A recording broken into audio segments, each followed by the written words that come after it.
Hello and welcome back to the Film Club, the club where we talk about films that we've been recently watching, viewing and enjoying. Let me know what you've been recently watching and enjoying, and if you've seen what I'm about to talk about, let me know in the comments what you thought about it. Poor Things instantly grabbed my attention from the trailer, the style, the actors involved, everything about this film. I was like, yes. And oh my god, was I so right. This is one of my favourite films that I've watched in a long time. It's hard with Poor Things to compare it to anything else, to say like, oh, it's like this film or that film, because it's such a unique, it's got its own identity throughout the film. The story is bizarre yet brilliant. The themes are just outstandingly told. The set design and the colour palette is stunning. The music is outstanding. The acting is outstanding. It's on another level. Oh my god, I loved this film.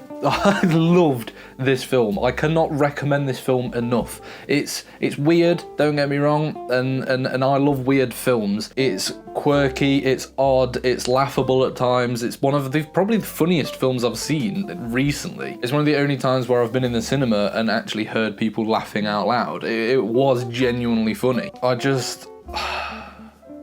loved this film. What Emma Stone does in Poor Things is just outstanding. It is the brilliant performance that she gives that sells this film. If you don't know, the premise of the story is there's this woman who was pregnant and she kills herself, and a scientist finds the body, takes the brain of the child who's still alive in the woman's stomach, puts it in the woman's head, and then you've got this full-grown woman with a baby mind. So you've got Bella Baxter, who is just one of the best characters ever, played by Emma Stone, who is portraying a baby childlike brain in a woman's body, and you see it develop and grow, and it's just how she does this and how she develops through the film is something that needs to be studied. Like, as she goes from not being able to talk in the beginning or even barely walk to discovering things about her body to developing her speech and her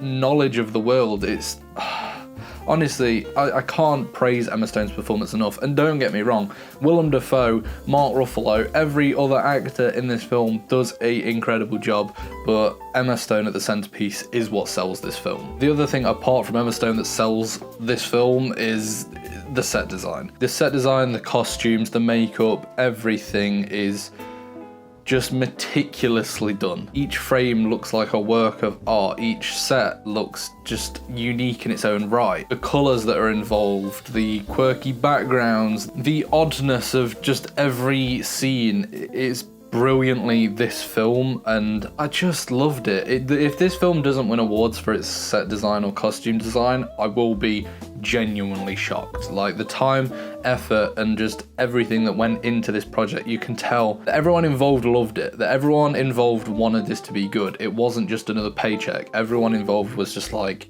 this is brilliant. It feels like a passion project, and that comes through. It's funny, it's brilliant, and I just loved every minute of this film. Maybe not one to watch with your parents, but I can't recommend Poor Things enough. Genuinely. I've not seen enough people talk about it. Like, everyone's talking about Saltburn. This film takes that to a different level. It is quite graphic and quite frequent, so look, just don't watch it with your parents, but it's sort of necessary in the film. It's not put there just to be put there. It works with the story. It's brilliantly told, and it's great. But everyone's talking about Saltburn, but what about Poor Things? Poor Things did it better. Anyway, let me know, what did you think of Poor Things if you've seen it, and I will see you next time on the Film Club.